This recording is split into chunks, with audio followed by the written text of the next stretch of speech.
Hello and welcome along to the RTÉ Rugby podcast, coming to you from Brisbane, Queensland this week. Delighted to say we're bringing you coverage on the ground in Australia across the next 2.5 weeks of the British and Irish Lions tour. I'm in Brisbane. I'm joined by Jonny Holland and Johnny Murphy this week, who are back at home. Guys, it's Thursday evening in Brisbane, around 7:30 local time at the time of recording. There was talk of a lot of the other journalists about potentially heading to watch a bit of NRL tonight at Suncorp Stadium. The Dolphins and the North Queensland Cowboys are playing at 8 o'clock, but I've politely declined because I'm a true pro and I couldn't pass on a podcast with you lot.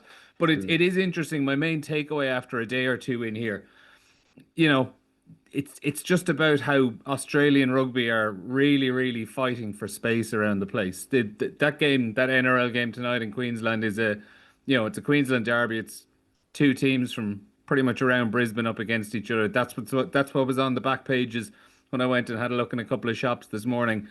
The Lions jerseys are everywhere. The Lions supporters have come in enormous numbers so far, to the extent that I'm wondering how much they'll outnumber the Australian support on Saturday.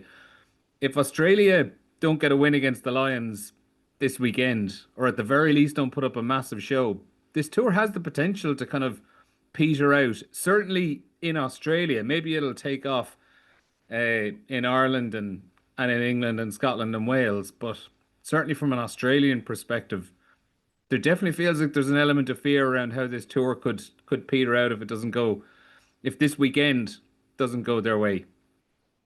Yeah, I think we struggle here with multi-sports like the GA, like Limerick in the last couple of years with their success. There's words, of Cork win this weekend, which we hope they do. Like, they'll be taking athletes from here and there, and it's all kind of nonsense talk, really. But you look at Australia with the AFL and with Rugby League, union really suffers. Like, there's pro games competing with pro games. Like, there's a massive pool of athletes. It's actually fascinating when you look at the athletes that they can put on any one pitch, but they really do struggle, and rugby union is struggling. But I think, I've thought about that, like a 3-0 whitewash, like it wouldn't be good for anyone for the series. But then again, you've got Joe Schmidt on the other side, and he's a tactician. If anyone can, I think even the fact that they haven't played much rugby, like nothing that you can watch. They played Fiji, and maybe it looked like a kind of a slow start, but then Fiji got results elsewhere against Scotland and things like that.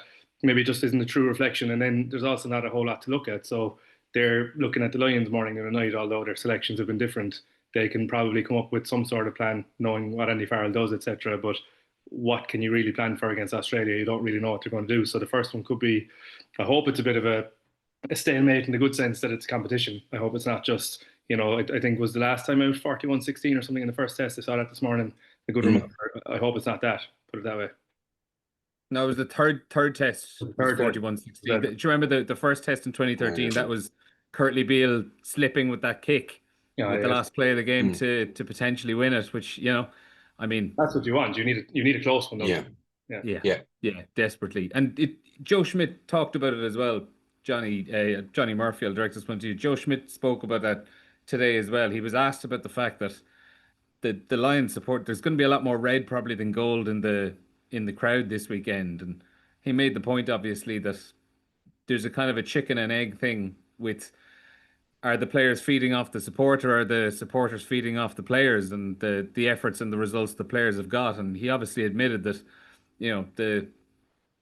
the team, they haven't really earned the support of the Wallabies fans or the general Australian public over the last couple of years.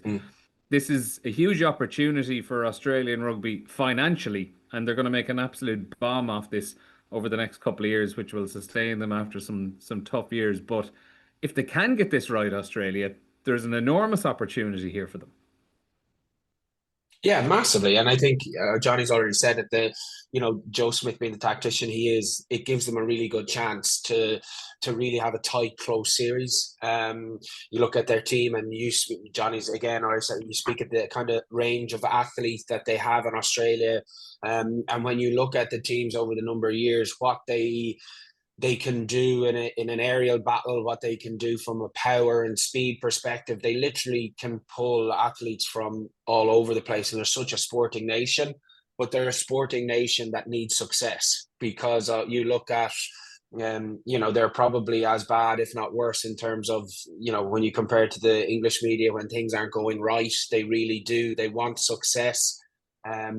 They're viewed as a sporting leader worldwide in all sports, be it from strength and conditioning to, you look at the amount of strength and conditioners they have in the professional game, across all professional sports. They really are a massive sporting nation, but it's about success and it's about winning. And I think that for this series for them comes at a pivotal moment in terms of how disappointing they were at the last World Cup, to really build on something over the next 2 years that can hopefully give them a bit of success. Obviously not too much from our perspective, but I do think that the Aussies in general, they're such a sporting nation, but they're a sporting nation that needs success in whatever they are doing. Yeah, and the team news is in. So as of today, we'll start with the forward pack. Ellis Genge got the better of Andrew Porter to start at loosehead prop. Dan Sheehan and Tyg Furlong both start as expected. That's among 8 Irish players in the starting team and a further 3 on the bench. So I believe that's a record 8 Irish players, beating the 7 that started the second test against South Africa back in 2009. So the rest of the team: Joe McCarthy, rewarded for his good form alongside Maro Itoje in the second row. Tyg Byrne and Tom Curry start at flanker. They are probably two of the names and 2 of the positions worth discussing a little bit more. Jack Conan in between them at number 8 as expected. Also as expected, Jameson Gibson Park and Finn Russell in the halfbacks. No surprises there. Hugh Jones and Sione Tuipulotu in the centre. So that's an all-Scottish 10-12 combination across midfield for the Lions. Tommy Freeman and James Lowe on the wings. No surprises there. And Blair Kinghorn is still injured, so Hugo Keenan gets the nod at full back. And on the bench then, Ronan Kelleher, Andrew Porter and Will Stewart in the front row. Ollie Chesham will cover second row and back row potentially as well. Ben Earl getting the nod ahead of the likes of Josh van der Fleer, Jack Morgan and Henry Pollock also. And then the backline replacements: Alex Mitchell, Bundyaki and Marcus Smith, who is chosen ahead of Owen Farrell. For the Wallabies then, it's 4 changes for them from their defeat, or from their win against Fiji a couple of weeks ago. 2 big losses. Neither of these players played against Fiji, but they're still out injured. That's Rob Valentini and also Will Skelton, I should say. Will Skelton, yeah. Will Skelton misses out. So their side is as follows: James Slipper, Matt Fassler and Alan Alalatoa in the front row. Nick Frost and Jeremy Williams in the second row. Harry Wilson captaining at number 8. And Fraser McRae. And a debut in the back row for Nick Champion de Crespigny of Western Force as well. Jake Gordon and Tom Lynagh. Tom Lynagh, son of former Wallabies great Michael Lynagh. He starts for the first time for the Wallabies in a test match. Just 22 years old. He's earned 3 caps, all of those off the bench. It's going to be his first start for the Wallabies at out half this weekend. Tom Wright at fullback, Max Jorgensen and Harry Potter on the wings, with Joseph Akuso Suali and Len Ikitau in the centres.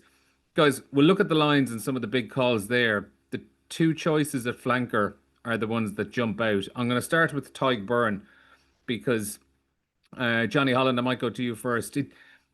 Just over a week ago, when Ollie Chesham got the nod for that game against the Brumbies and had an excellent match, you were starting to get a little, I don't know, well, sorry, maybe I'm putting words in your mouth. I was starting to get a little bit worried for Tyg Byrne's chances of making the team, but some of the things that Andy Farrell referred to in his press conference this afternoon makes you realise, God, he was always going to pick a player like Tyg Byrne, one of those pure test match animals who's done it time and time again for him in an Ireland shirt. I think during the Lions tour we can forget about all the credit in the bank over previous years a little bit easily, can we? Yeah, I think the first thing if you were Andy Farrell picking this team, you could, there's so many ways to skin a cat. You could pick so many teams that can actually beat Australia, and it's just it depends on how they're setting up, the balance that he feels is in there. But I do understand, there's a lot of people giving out about form, and for me, Tyg Byrne has probably given away more penalties than I don't know the stats, but it seems like he's given away more than many. And I do think that's an element of maybe trying to grasp the game, which is what he does with Munster a lot. So he's probably in that mold of trying to do a lot of things when he doesn't need to do that in a Lion shirt, possibly. But At the same time, that back five can be picked so many different ways, and then when you put Joe McCarthy into it, all of a sudden it might start changing how you select others. So the way I looked at it was, I told you as captain, he's always going to be in there. And Tyke Byrne is like, if you had a leadership group, I don't know if they do, he'd be in it. So he's probably going to be selected. And then you pick the others around him. That's how I was thinking about it originally. And then when you look at Joe McCarthy, like, is he a 5.5? Is he a real 5? I'm not sure. Tyke Byrne is probably a 5.5. Do these numbers exist? Can you put those numbers on the jersey? But you're not really picking numbers, I don't think, because Tom Curry for me isn't the same 7 as Jack Morgan or Van der Fleer. He's maybe 6.5. So like it's not a traditional selection the way people want numbers on backs to reflect the position. I think there's Andy Farrell's brain is working differently to us over here, like that. It's just not like for like with those numbers. There's a balance in his pack that he's going for, and that's most likely what's dictating his decisions. But when you look at Joe McCarthy's set piece as well, I don't like the negative slant on this, but I think it's a bit sloppy, when you're looking at Leinster and Ireland, it just looks like he misses a lift or he's not at the top of his jump or whatever it is. So Tyke Byrne is the line-out option there. And then when you're picking your bench, Chessum is probably going to take that slot as well if anything goes wrong. So like, it's interesting how he's picked it, and I'd have serious sympathy for Jack Morgan. I think he's been unbelievable. If you're picking Tyke Byrne for his leadership, which I think he is, Jack Morgan has to be picked on his leadership as well. And at the same time, Josh Van der Fleer is still hard done by. So imagine picking that back row and I did say as well that it's just not going to be the same team for the 3 tests. No matter what way you do it, there's going to be knocks, bangs and bruises, and someone's going to move out. So, they're going to get their chance probably, but how he's picked the first one is very, very interesting. I thought Tom Curry in the Argentina game, when Andy Farrell was talking about reaction to errors and stuff, I thought Tom Curry had some poor moments like that. So I was surprised that he kind of stuck with him like that. But at the same time, look, there's a serious balance across that back five. Like that's going to beat the life out of Australia, in my opinion, in any regard. So, he could probably swap a few numbers and not lose any sleep over it. Is there a sense, go ahead, Jonny? Yeah, I kind of thought that was always going to be the main talking point in selection in terms of the quality that they have in the second row and back row. Particularly, 8 was probably always kind of fairly nailed on, given Conan is probably the only out and out 8 that they have. And then it was going to be the balance, as John is in the second rows, who partners with Toje. They had to have that line out option at 6, in my opinion, just in terms of how they wanted to launch. So even if Byrne was in the second row, they're probably going to have Chessum at 6. But again, I think it just having those line out operators allows their kind of their 7s be what they want them to be in terms of that that nuisance at the breakdown, and that's what Van der Fleer, Morgan, Curry, what they give you in terms of that.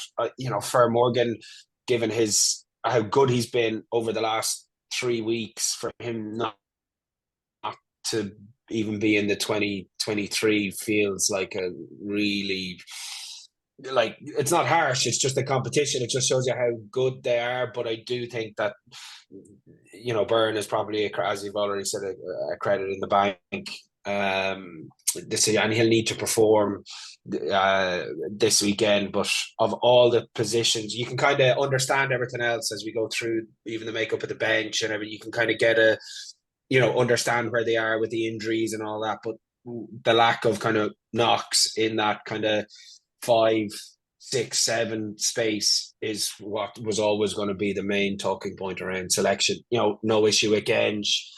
I think he's been class. His ball carrying around the park, what he's given, he's from day one.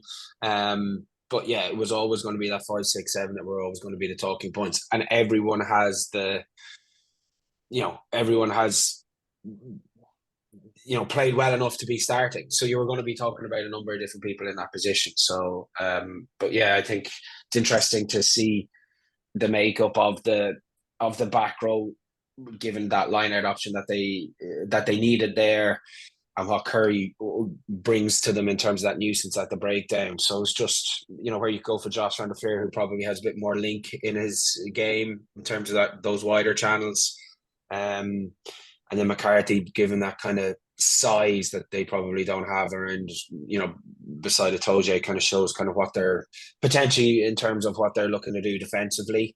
front up, be really aggressive in that space, and then obviously kind of quite close to the ball, potentially in attack before they kind of move up when they bring the guys off the bench, you know. But it's funny that you know, when you don't pick Jack Morgan or Van der Fleer, when you go to 5-3 bench, it's actually just hard to slot them in. You might feel like Yeah, they're somewhere, but now that that's the makeup, they don't really go in there.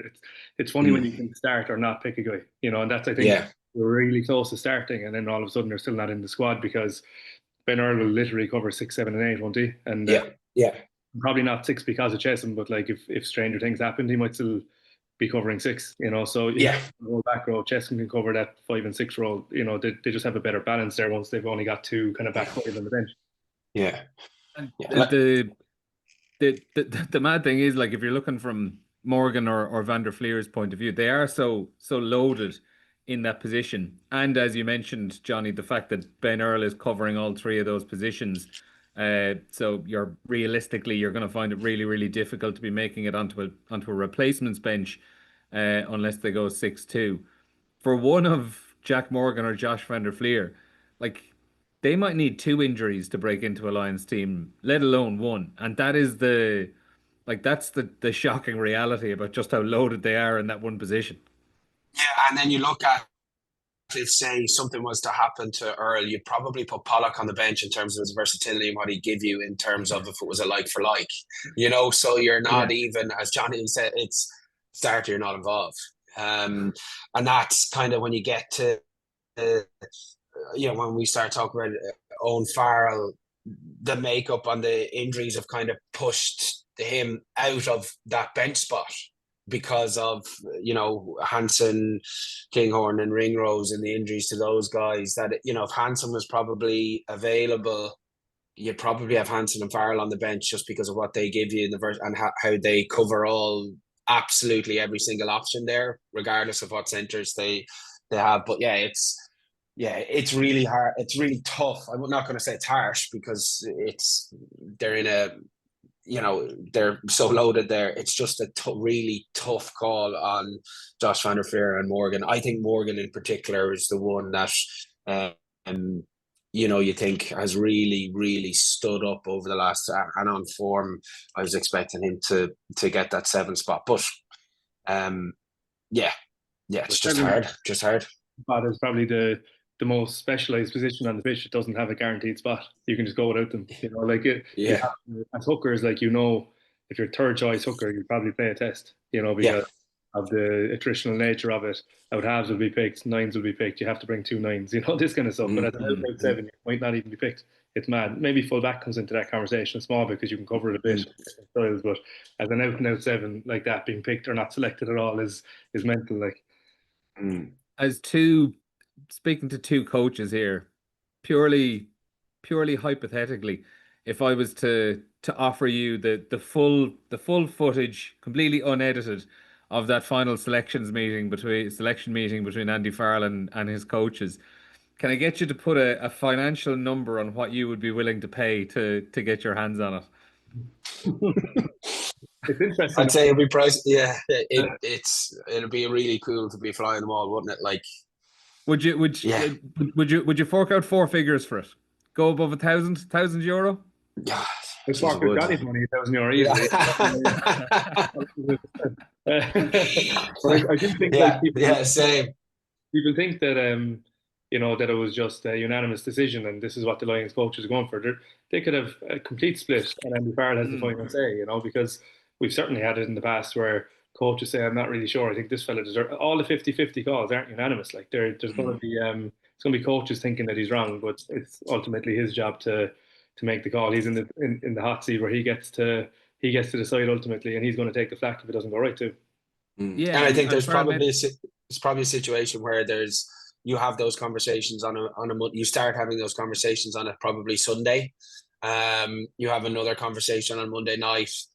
You're going to probably name the team to the players on the Tuesday, but I would say it's probably a final meeting on Tuesday morning after 2 nights of sleep thinking about it. And ultimately, as Jonny said, any selection comes down to the head coach, and it comes down to a gut feel and a matter of opinion and perception of what they need for this week and how they're going to get, you know, the first one on the door. And then no doubt with the coaching staff he has, that once that decision is made, you move on and you get on with it, you know. So and I think also the guys like Van der Fleer, Morgan, how they would have trained this week would have been very, very important. And you talk about, a lot of it has popped up about Dricko when he got dropped, and a lot of guys were saying, you know, how he trained that week, particularly some of the Welsh guys like Adam Jones and those guys. They were saying like they've never seen anyone who was dropped train as well, that actually really contributed to the, you know, to the victory on Saturday for someone who wasn't involved. And I think that they seem to, and Andy Farrell gets that out of his players all the time. So it's how those guys will have trained and reacted to that is actually going to probably cement the performance even more.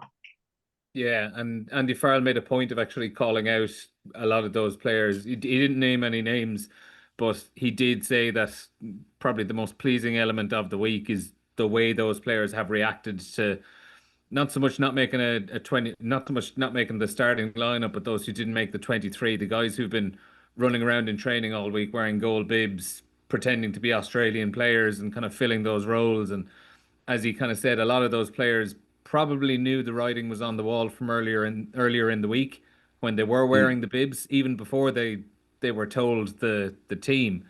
You know, they can read the tea leaves as well as anyone, but I suppose the having the mental fortitude to stick at it and not sulk and not get into a huff and crack on with it is.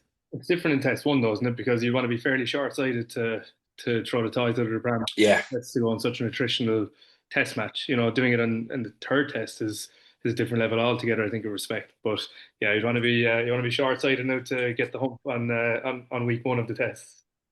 Yeah.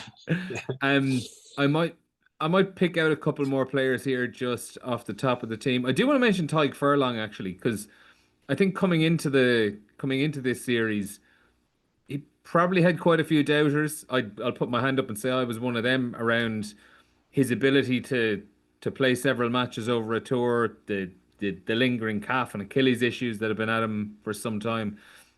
But in the few games he's played in Australia and even in the Aviva as well against Argentina, he's looking right back to his best. He's starting this weekend, and it was a unanimous decision to start in the end. He was the clear front runner for the starting tight head jersey. This is his 7th test start for the Lions out of a possible 7. If he goes on and starts these next 2, he is joining a pretty elite list of players who have started 9 tests for the British and Irish Lions. Yeah, it's unbelievable, really. And he's a real kind of manages to get himself fit at the right time and be in a position where he can perform. But fair play to him getting back to the level that he has over the last couple of weeks, given all the stuff that he's been through with his calf, with his Achilles, and he was a massive doubt for this tour, you know.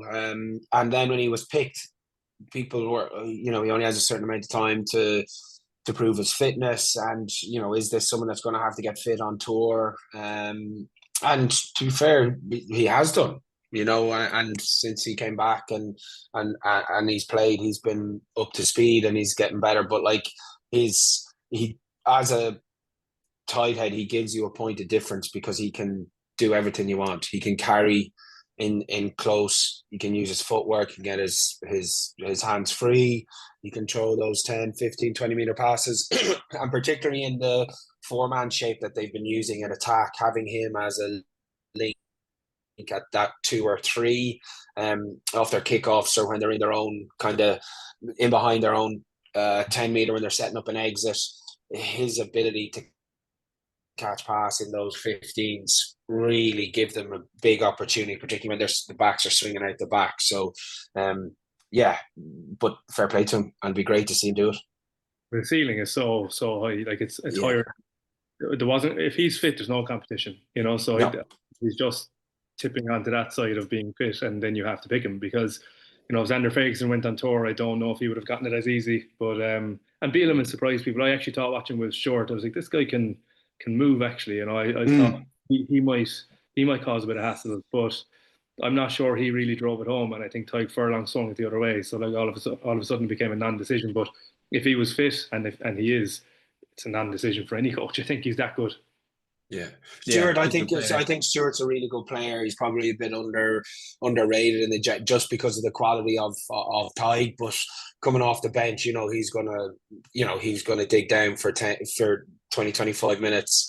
I think he's one of those guys. And probably from us, from URC perspective, we don't get to see him week in, week out. But if you watch the Premiership, he's bang there like every single week. He's a high quality player. But as Jonny says, when Tadhg Furlong is fit, he's one of the best in the world. Yeah, and I think you mentioned Will Stewart's footwork there, Jonny, as well. I'm remembering a clip of him against Wales in the Six Nations where he threw in an audacious sidestep on someone as well. So he's well able to move. Couple of other bits on the team itself. In the centres, Hugh Jones and Sione Tuipulotu. I suppose once we had it confirmed that Gary Ringrose was unavailable due to concussion for this game, Hugh Jones is automatically in there. It feels bad saying it, but did Gary Ringrose concussion kind of almost automatically mean Bundy Aki is missing out as well? I mean, if Gary Ringrose is fit and is starting, is Bundy Aki starting alongside him? I think so, but I think there was going to be a partnership. For whatever reason, it doesn't have to go that way. But I just think when you watch, like, there's a reason they're called Huey Pilatu. Like, they're such a dynamic duo. Like, I actually find it interesting. Most of their line breaks, Hugh Jones scoring under the sticks, comes from that 9, 12, 13 short, 10 at the back, and they use the front door. And there was one, I don't know, did he knock it on the ground? There was one clip where it's just how they move together. Like, I just found it interesting. Pilatu went sideways and straightened, and I thought Jones was too close to him, but by the time Pilatu straightened, he was in the right gap. And I think that's the kind of instinct that they've had so much time together. You can't really teach that, over the course of a Lions tour. Now, I wouldn't doubt Bundy Aki with Hugh Jones as well. You're probably going to see it, on the law of averages with contacts and stuff like that. You could see it. But I do think I've always thought Gary Ringrose is a Lions test starter. I've just, even from the last tour losing out, it's always something that I feel he was destined for. And I probably, there's an Irish tint on this, but like, you would like to think that he was going to be the starter, and then that brings Aki back into the mix. But Hugh Jones has been class. Like, he's been recovering from an injury as well, and all of a sudden, like, there's intercepts, he's breakaway tries, he's getting over the try line, which is, you can say that they're from close range or from whatever they are, but you still have to do it. So that partnership is really strong. But I actually think, the like the halfbacks, it's just not a competition in terms of Lions versus Australia, but the centre partnership is going to be absolutely fast. Yeah. The Aussies are possibly the strongest. Yeah, I think that, Swali he's but for me, he's just class, like he's on his day, and he can bang, he's quick, he's everything you want. But that there's fireworks going to happen in the centre, and that's going to be one of the areas that will be really important at the line, because when you go through it, as Johnny's already said, that's probably the one pairing that you potentially side with Australia on. And I'm really looking forward to that battle. But I think again, with an Irish thing, a lot of people have been talking about Hugh Jones and how good he is, and I think because we're so blessed with someone like Gary Ringrose, we kind of don't really pay attention to it, but we've seen firsthand over the last kind of couple of weeks how good he is. And I think that that's going to be an absolute ding dong battle on Saturday. I'm looking forward to seeing that one as much as any other one. Yeah, and just even go back to like when Scotland beat the Wallabies back in November at Murrayfield, and you had Tuipulotu and Suhaili going at each other fairly early in that game. Like, I just can't wait for the two of them to come up against each other. You could see a nice early flashpoint to set the tone at Suncorp Stadium on Saturday. It was interesting.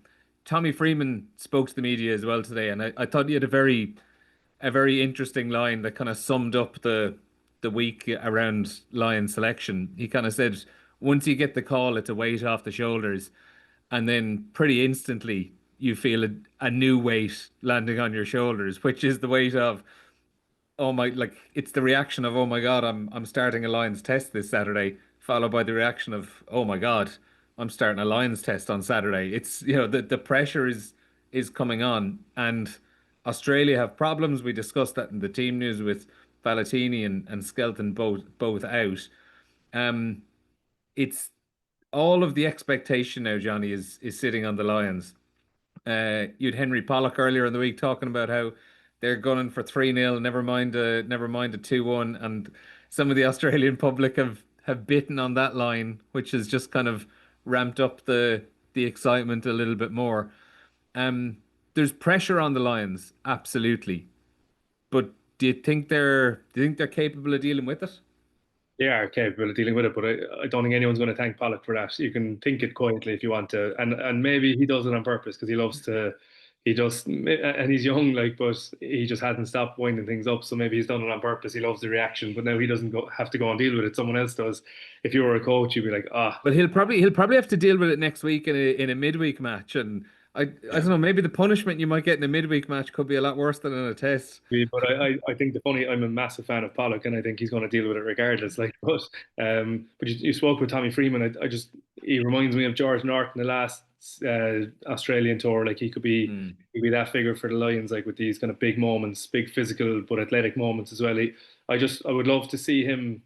Maybe he's not as experienced as George Norton who went on the last one, I don't think, but he has the same attributes. He has the same ability to break up the game. And if he was in the Northampton shirt, he definitely would. So I hope for his sake that he's just going to step up to the next level because he's well capable of that. I know he had a lot of moments in the Argentina game, which is probably as close to what we're going to see, in terms of intensity. He just threw the ball away a bit too much, but he had the moments, and I think if he can polish them off, he could be a real difference in the game. But I think the one that will go under the radar, that because of our Lions tint and the raid and everything else, and ignoring Australia for the most part, but Tom Wright is such a good player, and I think if the Lions get their if you get your kick chase wrong or if you get your kicking game wrong, not because you're set up wrong, but because you just skew the ball too long or whatever happens, Tom Wright is someone that can just make something from nothing. He just glides through. He's a class player. So you'd like to see for the test, for the health of the test, you'd love to see him just go through and get a try from nothing, and all of a sudden it's game on.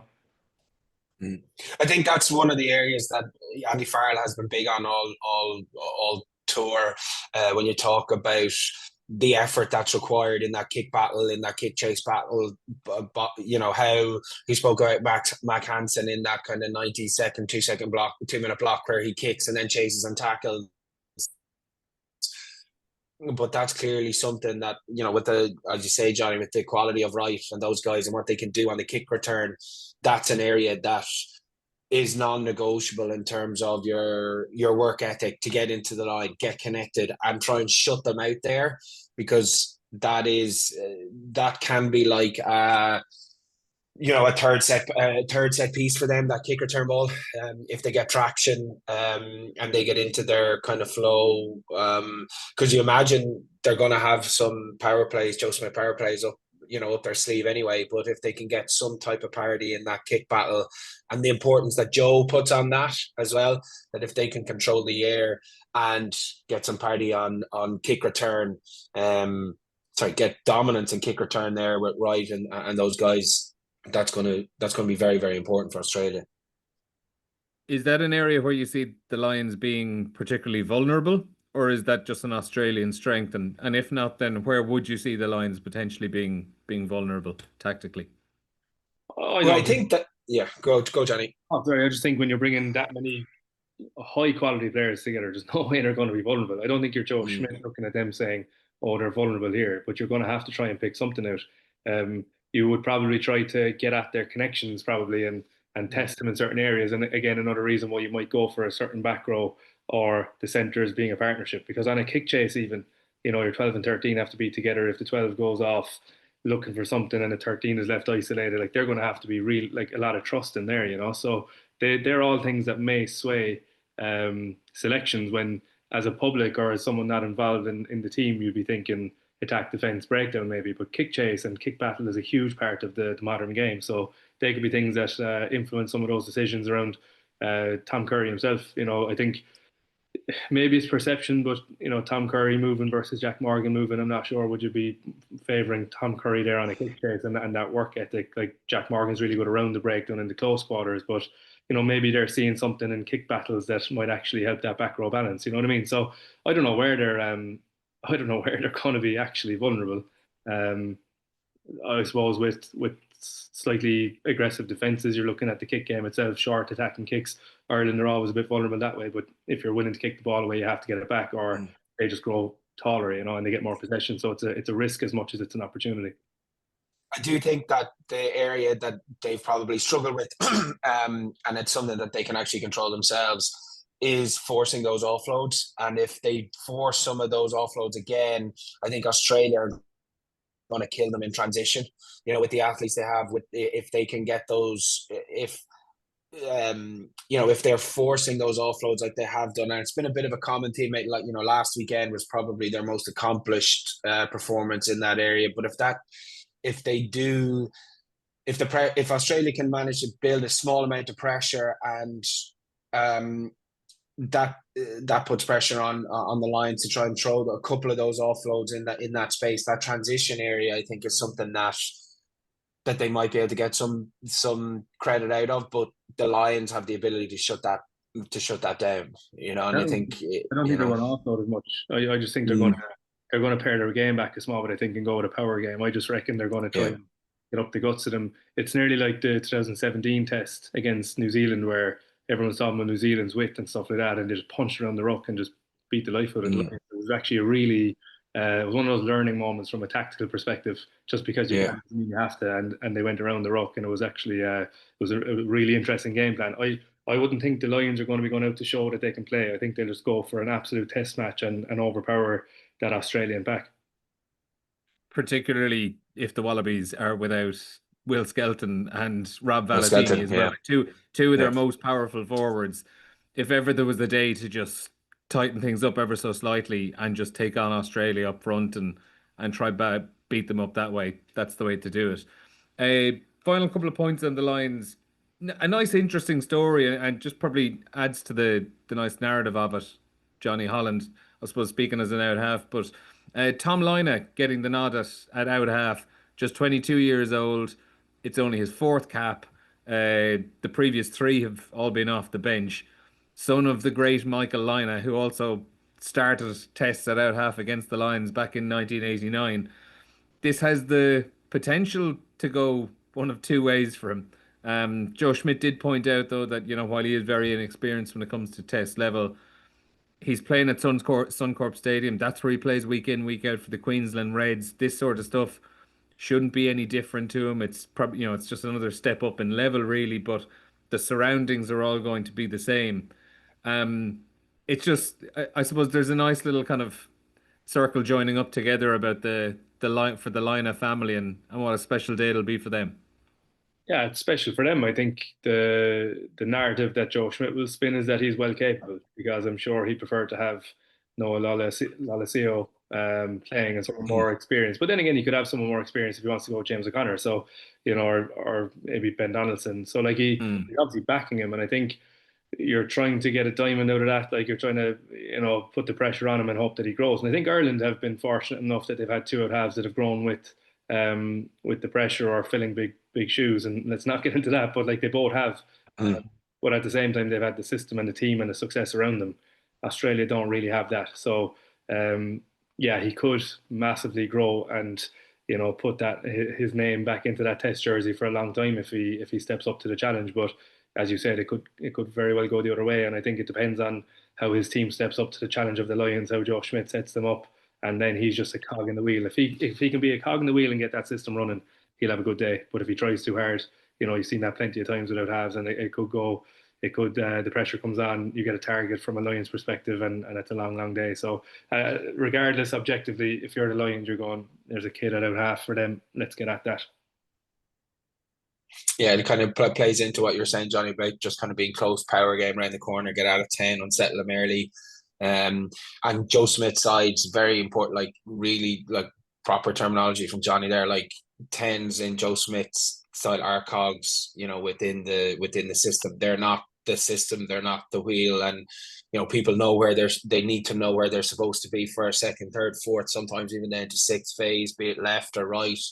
Barrels at breakdowns. So it's just really important. I think the things in Joe Smith's tens is that he needs to know all the roles for everyone, so that he is like that quarterback that's just controlling people where they're going, that's just making sure they know their roles when he calls the calls, and that's his job. He just needs to be that cog in the wheel. But yeah, it is something that if he does get a bit lost, that the Lions can get a lot of traction out of. To finish up on the Lions, give us a prediction for Saturday. 29-11. No, there'll be more high scoring than that, will it? I think no, Lions will score high. I think if it can get, it could be a 30-odd, 20-odd kind of job. But I think the Lions are they're nailed on unless something goes terribly wrong.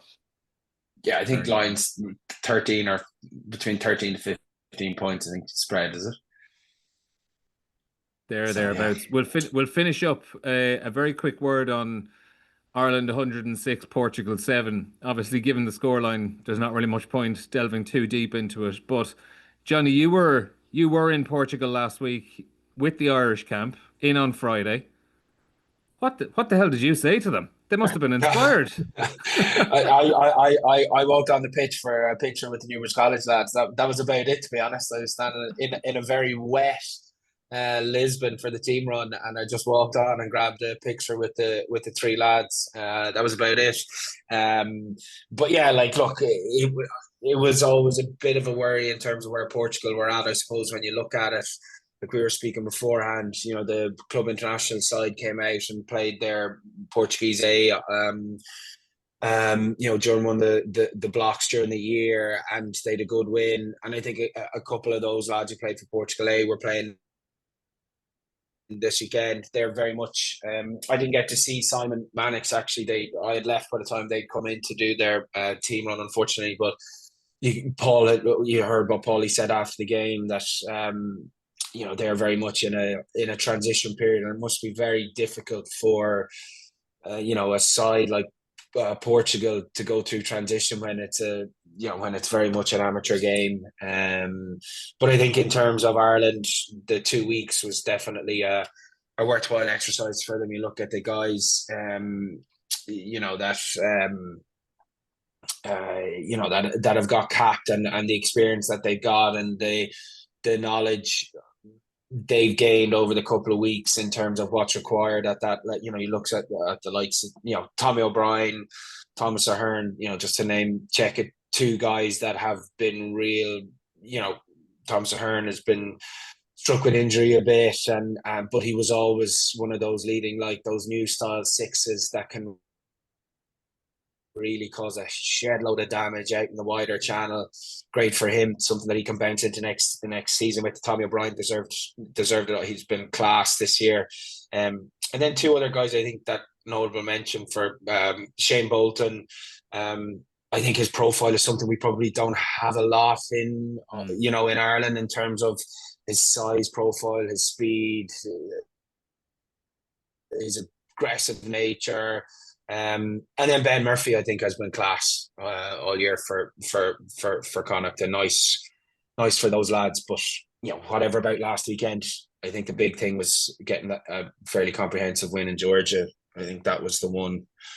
You know, talking to a few guys, a few of the ex-Leicester lads, I think Cockers was really, really disappointed with that result in terms of their opportunity to really beat the drum about the promotion and relegation into the Six Nations. And yeah, I think look, it's been a really worthwhile, and from a coaching perspective, great to see, you know, Prendy and Leams, you know, who've come up through the ranks and get an opportunity with what at the top level. So yeah, worthwhile couple of weeks. But yeah, I had nothing to do with last week. I literally got a picture. That was it. I was off the pitch while getting absolutely soaked in Lisbon, which I didn't expect. I didn't even have a jumper with me, never mind a jacket.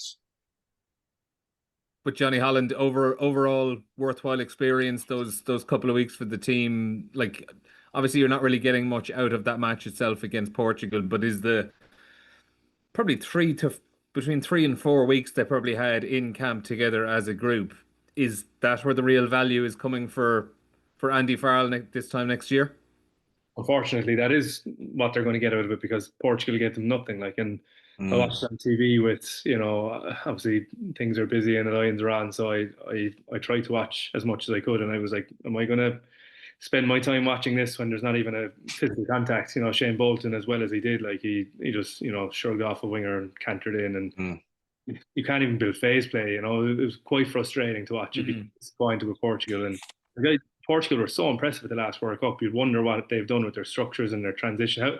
I think transition is a failure. In a country like Portugal, fair enough, you're going to transition harder than in Ireland, for example, but you have to see it coming. Like, there's clubs all over the country here that you could say they'll transition, but they don't transition, so like, I'd be disappointed what they've put out. I'm sure Ireland, if they got to pick their opponents again, they wouldn't be picking Portugal. Like, you can't say that was the most worthwhile exercise, but what you will get out of it is time together, looking at, giving fellas a less pressurized debut and things like that. I think Craig Casey getting into a leadership role the way he did is probably a huge positive, because there's no doubt, like, Gibson Park is at the top of his game, but how far away is Craig Casey from him? Like, it's really adding competition to what he's coming back into.